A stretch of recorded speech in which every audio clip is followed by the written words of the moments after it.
Hello, I am so excited to introduce to you our guest for today's episode, Dr. Emily King. Dr. Emily is a child psychologist and a former school psychologist who has worked with neurodivergent children and teens for over 20 years. She began her career as a school psychologist in Houston, Texas, specializing in school-based mental health in K through 12 public schools. Since 2010, Dr. Emily has worked in private practice in North Carolina, supporting the mental health needs of neurodivergent youth, their families, and teachers. Dr. Emily has been featured on MSNBC's Morning Joe. She's been quoted in the New York Times and the Washington Post. And her new book, The Neurodivergent Learner, will be available for pre-sale in 2026. I know that you will enjoy listening to Dr. Emily King speak with us today in the conversation that I was so fortunate to have with her. And so with that, please enjoy my conversation with Dr. Emily King.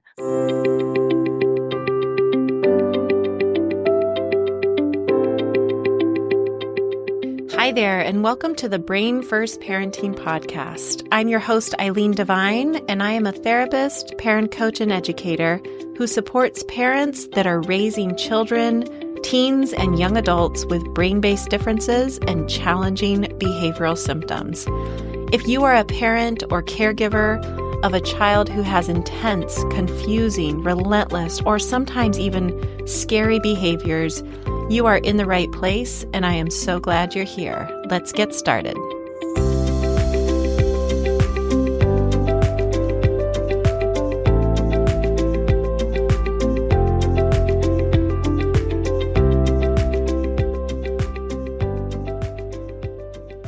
Hello, Dr. Emily King. I'm so excited to have you on the podcast. Thank you so much for sharing your time with us today. I'm really excited for our listeners to have the chance to get to know you.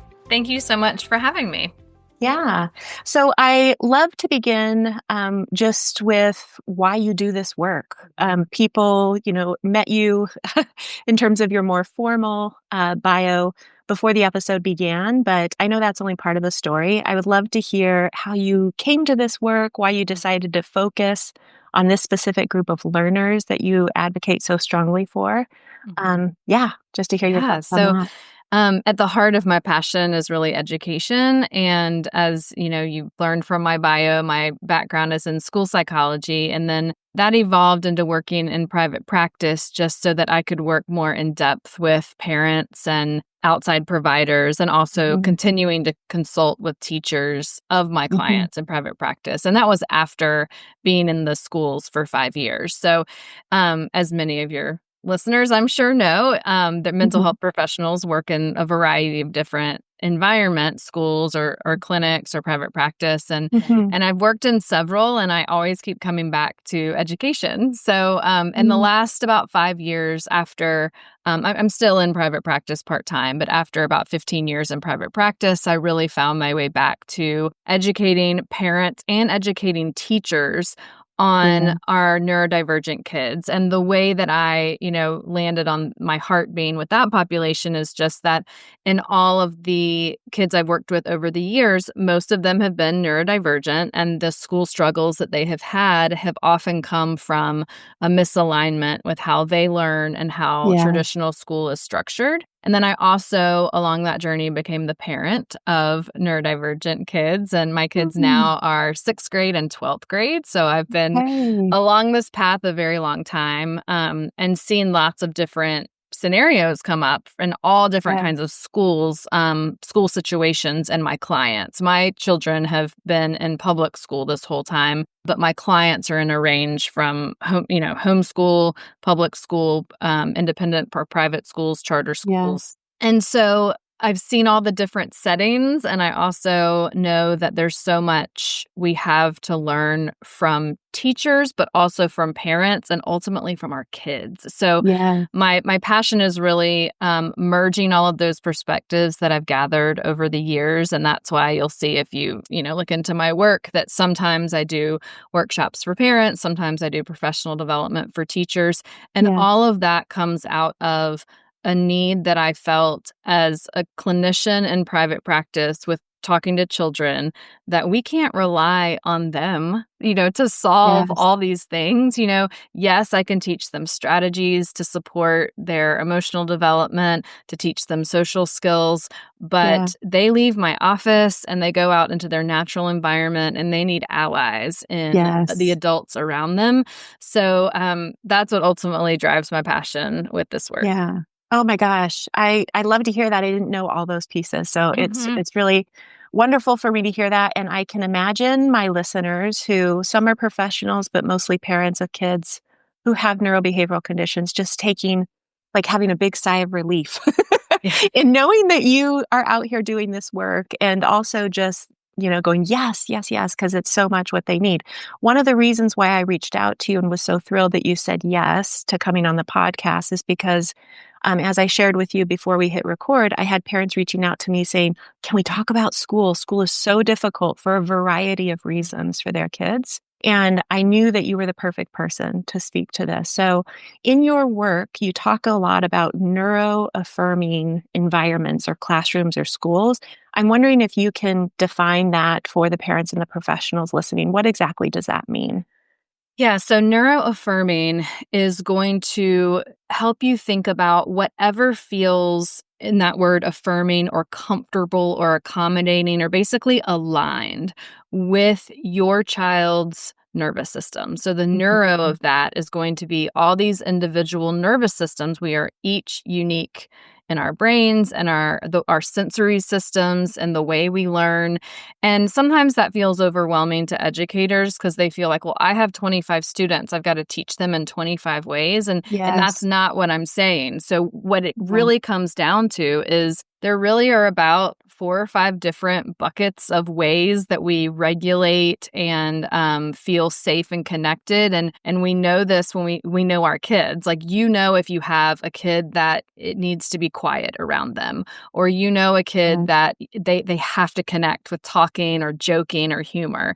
A kid, if your kid has to move, they have to be moving, they have to be doodling, need some sort of, they've got that hyperactivity, whether that's diagnosed or not, that they just have more energy than is expected.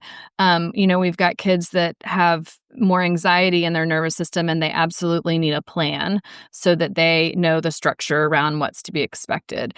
And so when we think about just these different buckets of regulation or ways that kids and honestly humans regulate, Yeah. we can help think about a classroom or a school in a more neuro-affirming way rather than here's a building, let's just put everybody in it grouped by age, which Mhm. is completely, irrelevant to neurodevelopmental That's needs, right. right? That's And right. let's just and I talk about this a lot when I write about the history of education on my blog. Like, it makes complete sense how we got here, right? Like, Yes. we Yes. have to group children. We are not out there educating everyone one-on-one. So we have to group children. It does make sense that most everyone learns the curriculum aligned with the general, milestones of neurotypical development and how curriculum has been designed. So I think about it truly as like the approach of like, yes, most works for everyone. Mhm. However, for it to be Mhm. neuro-affirming, then we've got some that need some emotional regulation support, maybe some Yes. sensory support, and some executive functioning support that doesn't change the curriculum in any way. These are kind of our kids that have a 504 plan, or they might have an IEP with accommodations only, where they're not really being pulled out of the classroom, but there is maybe flexible seating where they can move their body. There are different areas of the classroom where not just kids that need headphones wear headphones, but any child who just needs to focus on work could wear Yes. headphones. So Yes. that would be neuro-affirming versus a strategy just for one kid who's noise sensitive. When we think about the things that can happen in a classroom that would level that playing field, that's neuro-affirming. Mhm. And simply in just the attitudes and the feeling you get from educators in the building of what would make your child comfortable and connected in this Yes. space, even if they don't have it readily available, just that mindset is neuro-affirming. And Yes. if you hear that as a parent, yeah, that feels so good. And it feels like, okay, I can trust this person. Maybe they don't have it all figured out, or there, of course, are structural things, budget things that they're working against, but they're curious to help my kid feel comfortable so that they can Yes. learn. Yes, that is the exact word I was thinking, like the curiosity that's there, and it's everything. And similar to you, I'm also the parent of a teenager who has a significant neurobehavioral condition, and I've been in both environments where there's the rigidity and no curiosity versus the curiosity, and we don't know what it is, but we understand there's something we're missing here, and Mhm. we're gonna work with you to do that. Mhm. So everything, and I appreciate the examples that you provided too, so folks can really wrap their brains around that. When parents are working with schools that they really want to collaborate in the most effective way possible to have that neuro-affirming environment for their kids, do you have any suggestions on the best way to go about that? One of the things that I talk to parents about is proactive, like early and often. Right now, at the time of this recording, we're a few months into the school year where I think for a lot of parents, things start to get really tricky. And they're wondering, like, what can I do to help my kids' teachers and school understand how their brain and nervous system work? Like, what's the best way to approach that and to collaborate with them? So, any thoughts that you have based on your experience of how that dynamic, which can sometimes be tricky, how that works best? Yeah, and thank you for mentioning, at the time of this recording, because I know listeners will listen to this all year round, but it Mhm. is around October in the Mhm. in the calendar year, given that your child is going to school in the Northern Hemisphere from like September to June. That's It's right. usually around October that we start to notice where I call them the holes in our support. So if you think about it like the Swiss cheese of like, we did all that prep stuff. We prepped our child about the new school year, and we let our child's teacher know all about them and what we think worked last year, and we're on a routine, and we've got our structure and all those Yeah. things. And then around October, we start to see what kind of systems are failing, but you also Mhm. start to see what systems do we not need? Because our kids are moving targets. Yeah. They're supposed to develop. So there might be some things that you realize your kid's pushing back on, and like, oh, I don't think I need to support them on that anymore. I need to support Yeah. them on this thing over here because Yes.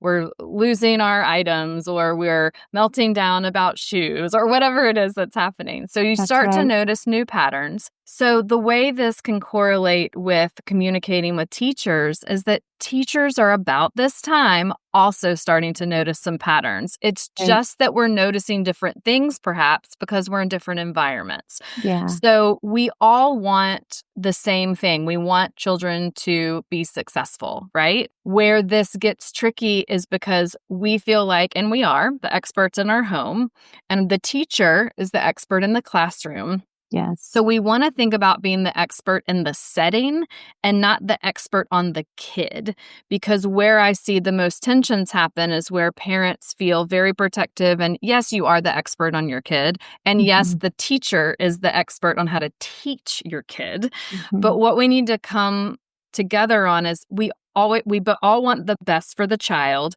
but the differences are we're not in the classroom and a teacher is not in our kitchen. What is happening in those situations that could be the same or could be Yeah. different? And Yes. so some things you could say when you're noticing these kind of holes in your support is emailing your child's teacher and saying, "Hey, every single morning we are having meltdowns about putting on a jacket or putting on shoes. When Yes. y'all go out, when y'all transition or go out to recess, are you seeing this too in your setting?" Yes. So we're thinking about stating what's going on, what you're seeing, and asking. You're being curious about the setting of school. So you're saying, I would love to hear what that looks like at school. And I Yes. coach teachers to do the same thing. So for instance, a teacher might think, gosh, this child really struggles to sit for more than 60 seconds. So a teacher might Yes. say to you, I've noticed they're having trouble staying seated. What does dinner time look like? When they have to stay Right. seated at home, and you might think my child never sits down for dinner. So now we're getting somewhere. Now the teacher understands, oh, if a minute is the most this child can do, then Yes. that's great. We need to be able to communicate about really the facts of the child's skills in these different environments so that we can then either get curious about why is it different in these two different environments, Or are we both seeing basically the same thing, like they're struggling in both places? My favorite question is to ask, why is it working? Like, we often can Mm, get offended by like, oh, they're yeah. so good at school and they're so overwhelmed at home, right? Yes, That's yes, actually good news. So ask your teacher, how is this working? Like, what do you have in place that they're able to do this independently? Because it is not happening at home. yes. And sometimes it's structure, and that school is structured, school is routine. It is like rinse and repeat every day. So children do sometimes learn faster at school with, Yeah, with that kind of thing. But also, it could just truly be time of day, especially with young that's right. children, that they're completely out of stamina. And it's not because you're doing anything wrong. It's because we have to get clear on communicating with teachers of how, if they're melting down at home, for instance, at 4:30 every single day, making sure a Yes, teacher knows that even if their behavior is not a problem at all at school, that's they're right. obviously expending so much energy to do that at school. We want a Yes. teacher to be aware that they might be white knuckling it through the day, or they might be just putting forth so much effort through the day. Yeah. Oh, I'm so glad that you mentioned that. I talk about it often as a cognitive fuel tank.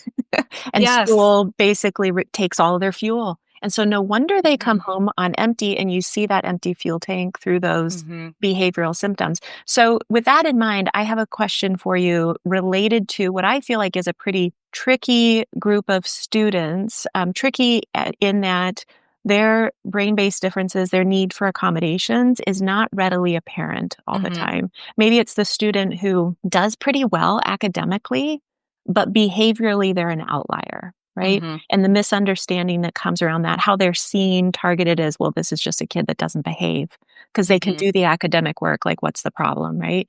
Um, Right. or the child or the student that we were just talking about, where they are able to hold it together at school, but they're white knuckling it through, and Mhm. then they fall apart at home. What would be your, and maybe it is along the same lines of the same advice, but is there anything different for those two categories of students that you would recommend parents think about in relation to collaboration with the school and trying to get Mhm. the school to see their perspective and get on board with the need for accommodations? Yeah. So what you're describing is any type of asynchronicity in skills. It could be that the asynchronicity is across time, like across the school day. There seems Mm, to be more energy and success and attention, let's say, during the school day, and then home is really overwhelming and hard. mm, It could be asynchronicity with subjects. So this child is academically really great because let's say they are intellectually gifted, but they have ADHD or they're autistic. It's going to mhm. be hard to maybe engage or care about things that they're not hyper focused on. So they might have these skills that look really great if they're interested in it. And if they're not Mhm. interested in it, then they aren't engaged at all and may have some behavioral concerns in those areas. So if there's any type of inconsistency with a student's success, that's where we actually need more collaboration, right? Of Yes. course, when we're in situations where a child is struggling across setting, and we have that feeling as parents and educators of this is an all hands on deck situation, and Yes. those situations do get kind of triaged faster, like with behavior plans and usually outside providers, and there's usually medication in the mix of talking. But what we're talking about is kids that are really able to do quite well under certain circumstances. So they're kind of confusing because when they're Yes. tired or when they are not interested, um, it's like they have these emerging skills that when the stars are aligned, they look Yes. great. So they trick Right. us into thinking, oh, they don't need support. They're just not trying hard enough. Or, Mhm. my biggest pet peeve, they're lazy, which I don't even Mhm. believe is a thing, right? Right. That's right. So for these Right. kids, we need to be the most curious because I feel like these kids have some untapped potential and also are at risk. I mean, I think a lot of people would say, well, I'm more concerned about the kid that's struggling throughout the whole day. Yes, we are absolutely concerned about that child, but I'm Yes. also equally as concerned about the confidence and the just general emotional regulation of kids Yes. that have these inconsistent experiences because it is very confusing to be successful, let's say, with one class and not another class, or, Yes. with academics but not social. So we really do not want to dismiss this, and we want to get curious about this. Sometimes it gets missed because we're like, oh, they're fine most of the time. These, of course, are often our kids that have, an identification of twice exceptional. So they have an Yes, intellectual right. giftedness, but they have a diagnosis of autism or ADHD or a learning disability. So Yes, the numbers on paper are also very asynchronous. And so we want to think about getting to the bottom of the why. Why is it working here and not working here? yes, And what you might be met with, simply because public schools especially are overwhelmed with need, you might be met with, this isn't as big of a air quotes problem that's right. as these kids that are struggling across the school day, or we can't get them to school, or things that would relatively feel more of an emergency. Yes, However, you can advocate for your child in the sense that, think about your child's potential, and also think about what is the school defining as the problem. Like, if they come to you with this child is, if they're identifying a behavior concern, or they're identifying this child never turns in work, or they're not independent with this, then you both care about the same things. But if you have to yeah, talk with them through the lens of what they're concerned about, you yes, can. So if they're yes, concerned about behavior, then you can start there and say, I think that the behavior concerns are happening, for instance, because I know that at home, when they're not engaged, or they're having to do something that's not interesting for them, or they don't have the structured support, I also see those behaviors, yes, and this is right, what's worked. So, I say all of that background just to say, when you come to these conversations, listen to each other in terms of like what the problems are. And many times we're trying to solve the same problem, but we talk about it differently because of our different perspectives, because of we're coming at it from different settings. yes, But if the school's concerned about behavior, then we want to talk about how to prevent that behavior. And often it has to do with figuring out, why is it not happening in these other places? What is right. it about these other subjects or teachers or times of day that must be supporting this child enough for us to not see that behavior? Yes, yes. Oh my gosh, that's all such I love the way that you describe it. It's so clear. It makes so much sense. I know it's gonna be so helpful to the teachers as well as the parents who are listening. They are both gonna feel very seen and heard Yeah, by I listening hope to so. this. Yeah, yeah.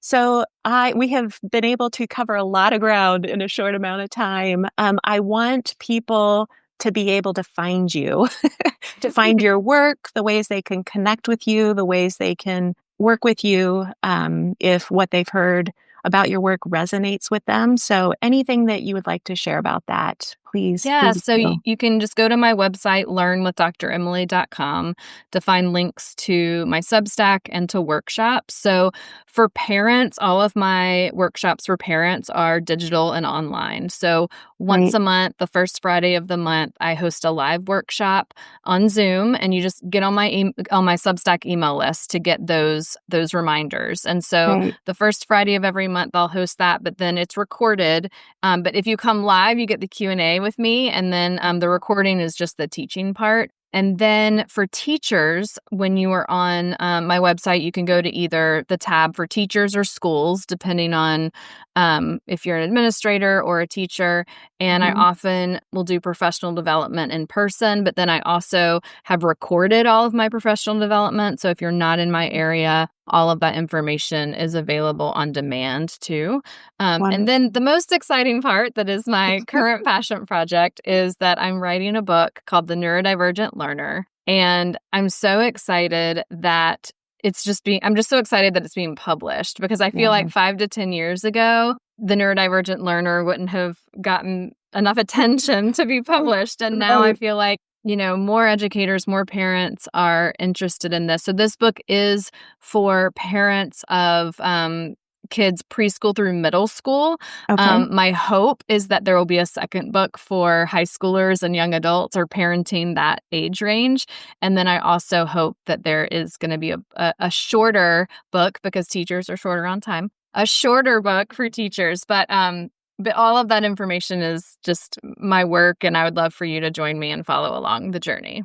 wonderful. And I will be sure to link to all of that in the show notes so that folks have it. Congratulations on the Thank you. book. very excited to have it out in the world too. I know the parents that I work with desperately need something like that as a guide. So Dr. Emily King, thank you so much for your time. It was wonderful to have you on the show, and I appreciate it so much. Yeah, thank you so much for having me. Okay, take care. Before I say goodbye, I wanted to be sure to let you know that this isn't the only way that we can stay in touch. Every week, I pop into the inbox of thousands of other parents just like you with a short note that's focused on various aspects of this unique parenting experience. If that sounds like something that would be helpful to you, you can join my email list by going to my website, eileendevine.com.